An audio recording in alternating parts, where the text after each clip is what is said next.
6. Marriage and monogamy. One of the facts which disturbs many persons with respect to biblical laws concerning marriage is the seeming tolerance of polygamy, of more than one wife, and the total intolerance of adultery, which, in the Old Testament, called for the death penalty.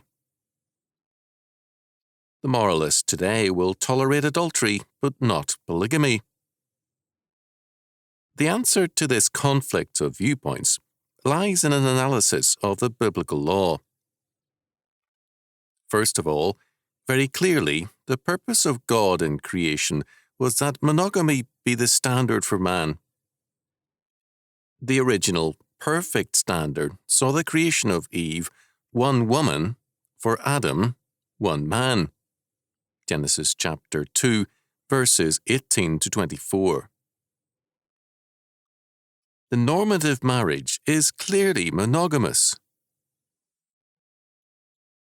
Second, polygamy clearly appears as a product of the fall in a world of sin.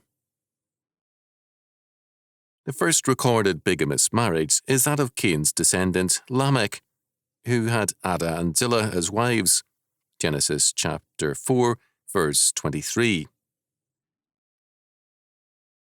Third, the prohibition of polygamy is implied in Genesis chapter 2, verses 23 to 24, and is stated in one reading of Leviticus chapter 18, verse 18. Thou shalt not take a wife to another, to vex her, to uncover her nakedness, beside her in her lifetime. The Berkeley version, while reading it in terms of the King James Version, still separates it from the laws of incest. Leviticus chapter 18, verses 6 and 17, and reads the first clause as, "While your wife is still living," which points to the prohibition of bigamy. Fourth, 1 Timothy chapter 3, verse 2, makes it clear that polygamy was forbidden to church officers.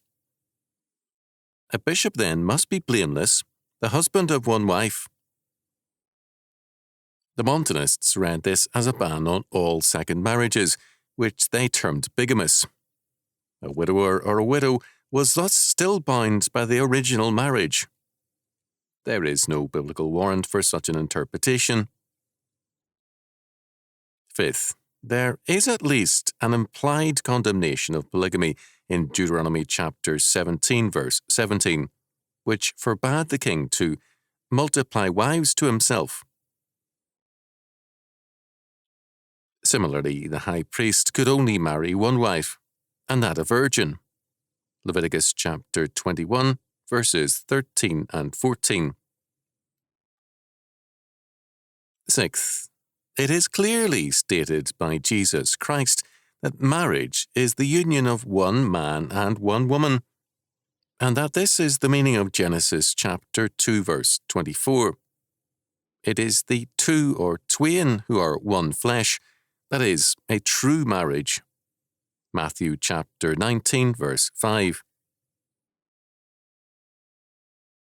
Seventh, St. Paul spoke of marriage in monogamous terms. Let every man have his own wife, and every woman her own husband. 1 Corinthians chapter 7, verse 2. In passage after passage, monogamy is assumed to be the God-ordained standard. On the other hand, in many passages, polygamy is a recognized and accepted fact, not only among the reprobate like Lamech, Genesis chapter 4, verse 19, and Esau, Genesis chapter 26, verse 34, chapter 28, verse 9, chapter 36, verse 2, but also among the patriarchs and saints. Jacob had 2 wives and 2 concubines, Genesis chapter 29, verse 15, and following.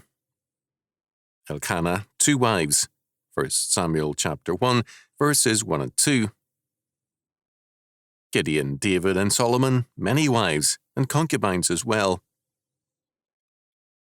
Adam, Noah, Lot, Isaac, Moses, and many others were monogamous. The instances of polygamy in the Bible are not too many, but they are conspicuous to us because of their variation from our standards and practices. The law did recognize and regulate concubinage and polygamy. First, a man could not simply use a concubine. She was entitled to her food, clothing, and to sexual relations without diminution. Failure to do these three things was ground for divorce, without any recompense of the dowry or of the bridal money. Exodus chapter 21, verses 10 and 11. Not even a war captive woman could be denied her rights. Deuteronomy chapter 21, verses 10 to 14. Second, a bondmaid betrothed to a husband, Leviticus chapter 19, verse 20, that is, a girl who has been secured as a concubine, could not be put to death for adultery. Both she and the guilty man could only be punished by scourging. The reason is given. They shall not be put to death, because she was not free. Leviticus chapter 19, verse 20. A principle is clearly in evidence here. To whom much is given, from him much can be expected. But since a concubine receives a limited status and receives less dignity in the marriage, only a limited loyalty can be expected. She was expected to be faithful, but in case of adultery, her punishment was less because her status was lower than that of the endowed wife. The wife had the security of her dowry and a status of authority. Her punishment for adultery, as was the punishment for her husband for adultery, was death. Third, it is thus apparent that the law tolerated polygamy while establishing monogamy as the standard. The reason for this toleration was the fact that the polygamous family was still a family, a lower form of family life, but a tolerable one, whereas polyandry is not, since it violates the basic centrality of the man and his calling. Biblical law thus protects the family and does not tolerate adultery, which threatens and destroys the family.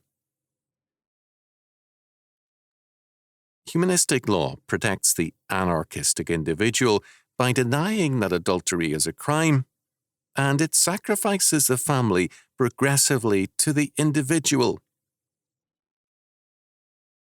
Polygamy, thus, is tolerated in biblical law, but the standard established by the creation ordinance and laid down by St. Paul for members, 1 Corinthians chapter 7, verse 2, and for officers, 1 Timothy chapter 3, verse 2, of Christ's kingdom is monogamy. Having said this, it is necessary to add that ancient polygamy had often other than sexual aspects. An important aspect of ancient polygamy was its governmental function. A man of wealth needed trustworthy associates to assume the government of an estate, or a ruler needed persons to act as his agents in a province or city. A wife was usually the most reliable associate under such circumstances. Very commonly, the woman was the widow of an experienced officer or ruler, often elderly, so that sexual relations frequently did not occur. She was visited from time to time by her husband, whose authority reinforced hers by his visits. If she dwelt within his home, such a wife was entrusted with the supervision of certain aspects of his business. In Solomon's case, most of his wives and concubines represented foreign alliances and were a means of establishing both peace with Israel and favorable trade relations with it. If they were sexually attractive, this furthered their usefulness.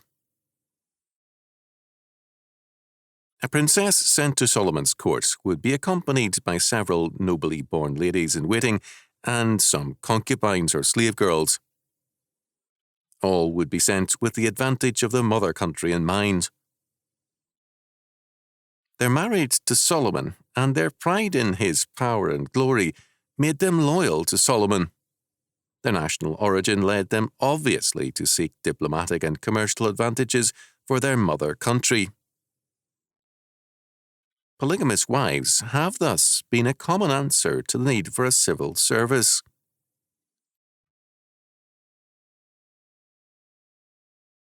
Forms of this governmental polygamy still survive in various parts of the world, although on the wane. Another form of polygamy is economic. This is especially prevalent in, quote, primitive, end quote, cultures.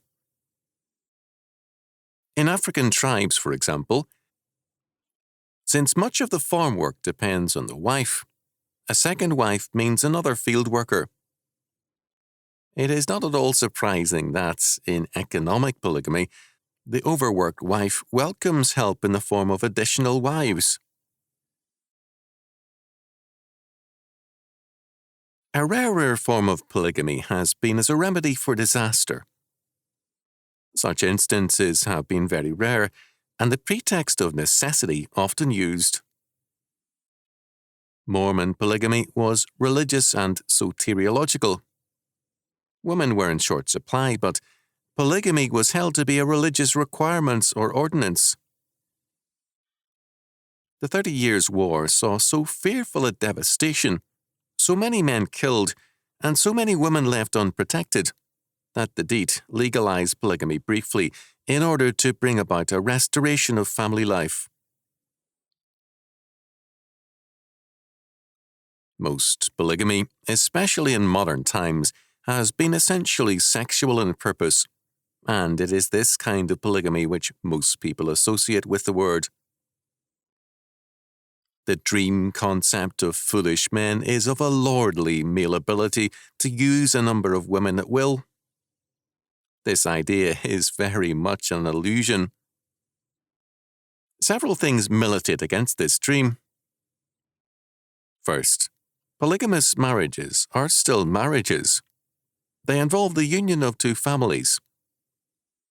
The wife or concubine cannot be dealt with at will without offending the in-laws. In a polygamous marriage, the woman tends to be closer to her family than to her husband. Mistreatment of the wife can mean serious trouble with in-laws who are now enemies. Very few men have been powerful enough to disregard this factor. Apart from a few monarchs, the men who have been able, in any generation, to disregard the woman's family have been scarce. In a polygamous family, the ties to the family of origin are usually intense and jealous.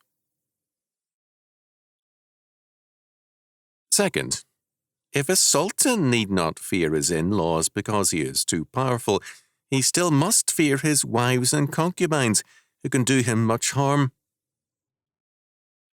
The Turkish sultans drowned wives and concubines in great numbers. We know that as many as 300 women were drowned on some occasions, sometimes for intrigue, once for pleasure during the reign of Ibrahim, who, after one of his debauches, decided to get rid of his old harem and have the fun of replacing it.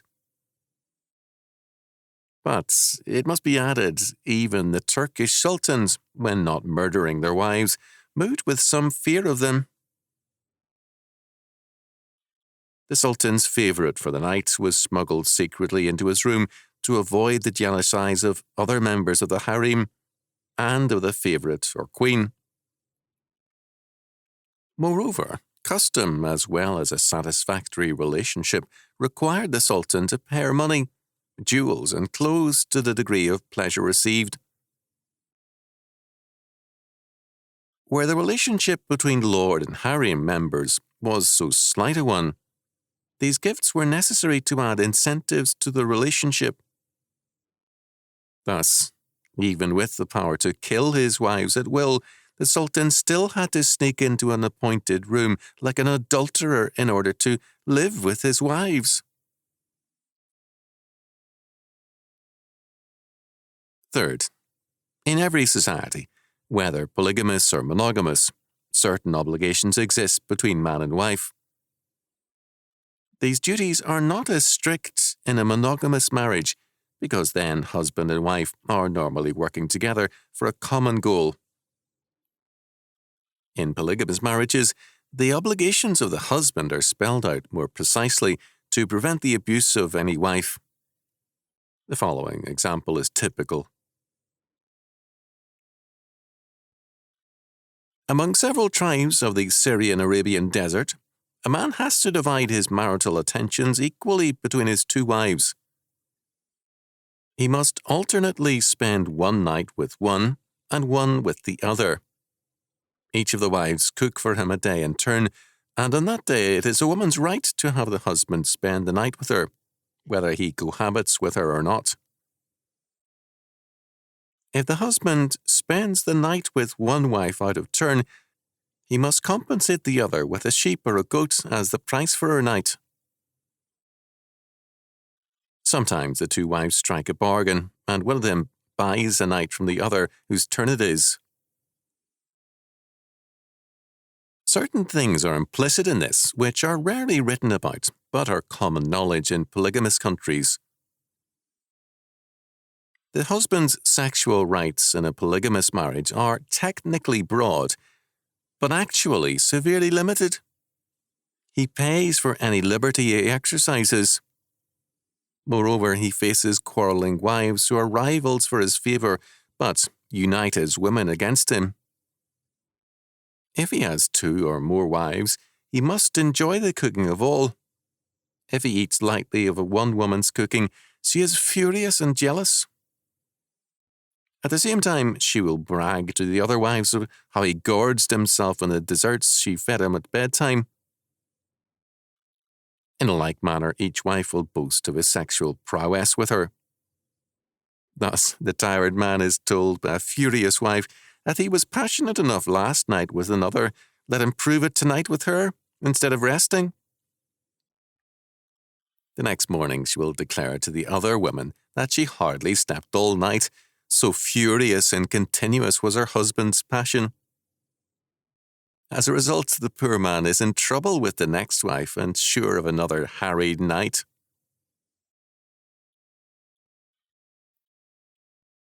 The distrust and hatred of women is deeply embedded in all polygamous societies, and polygamous men are not known as homebodies. The life of the polygamous husband is one of ostensible power, but of actual bondage. It can be added that, because the harem women have their set bed nights in rotation, there is often less concern about being pleasing in person, manners, and appearance. The marital rights, the threat of in-law trouble, the prestige which comes from bearing sons, all give the woman a position of power. The man's power can be brutal, as the Turkish Sultan's power to kill evidence is in extreme form. The woman's power in polygamous countries comes from exploiting her strategic weapons. It's not surprising that in polygamous societies, women are feared as the epitome of evil. Buddha said that woman is the personification of evil. The modern Arab opinion is similar. We can thus conclude, fourth, that only in monogamy does the man have real rights, because only in the monogamous marriage is there a true union of man and wife. Instead of competition for a man's favour, the Christian monogamous marriage sees the woman united to her husband in godly faith and love. There is trust instead of rivalry. In such a marriage, the man commands a love, service, and loyalty, which is not common to polygamous unions. He exercises rights unknown in other cultures. It's not an accident of history that in Christian countries, women are more responsible, more capable of productive work, and far more attractive than in other cultures. Christian monogamous marriage is marriage in its truest form because it is faithful to the laws of creation.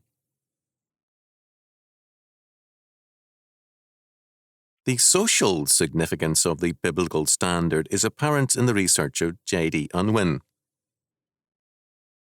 Biblical law restricts sexual intercourse to marriage and holds the monogamous marriage to be the norm. Thus, premarital chastity is required and marital fidelity also. Unwin began his research determined to dispel the idea that any necessary connection exists between the level of civilization and its sexual morality. He found instead that, if we know the sexual regulations and conduct of a society, we can accurately prophesy, and the word is his, the pattern of its cultural behavior. Mental development and cultural advance go hand in hand with the development of strict monogamy and premarital and postmarital chastity. A society with premarital and postmarital license is at a dead level culturally and mentally. It progresses to the degree that its sexual regulations move towards a strict monogamy. In 3 generations, the impact of a new morality is fully felt. As a result, Unwin felt, the strict rules of chastity and continence cannot be unnatural since they are productive of the best in nature. It is significant that Unwin's attempt to establish artificially or rationally a moral standard for a new society was an intellectual failure.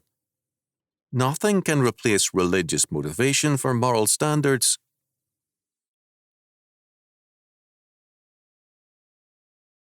It is significant also that those who idealize promiscuity and license as an ideal for man can only find their standards in very primitive or degraded cultures. 2 works which have greatly influenced the modern anti-Christian sexual license are Bronisław Malinowski's The Sexual Life of Savages, 1929, and Boris Rychlewicz's Black Eros, The Sexual Customs of Africa from Prehistoric Times to the Present Day, 1956, in English, 1964. Malinowski's study of the Trobriand Islanders has been called virtually the Bible of all those supporting free love group living. Blake's comment on the supposedly ideal society of Malinowski's Trobriand is to the point. The noted anthropologist stated unequivocally that the Trobrianders know in their 3rd decade of our century, 1920 to 1930, no sexual perversions, no functional psychosis, no sex murder. They have no word for theft, homosexuality and masturbation. To them mean nothing but an unnatural and imperfect means of sexual gratification, a sign of disturbed capacity to reach normal satisfaction. The socially accepted form of sexual life is spontaneous monogamy without compulsion, a relationship which can be dissolved without difficulties. Thus, there is no promiscuity. Of course, there is no promiscuity, technically speaking, where there are no laws or social taboos. If there were no laws against murder, there would be no murder either. Where there is no obligation, no responsibility on anyone's part, it is simple enough to say that the problems of rape, adultery, child love, non-support, etc. do not exist. Similar justifications prevail today. We are assured that Denmark has seen a drop in sexual crimes with the abandonment of laws against pornography. But we are not told that most perversions are no longer regarded as criminal offences, so that the decline in crime is in reality a decline in law enforcement. In such a context, statistics are more than worthless. They are dishonest.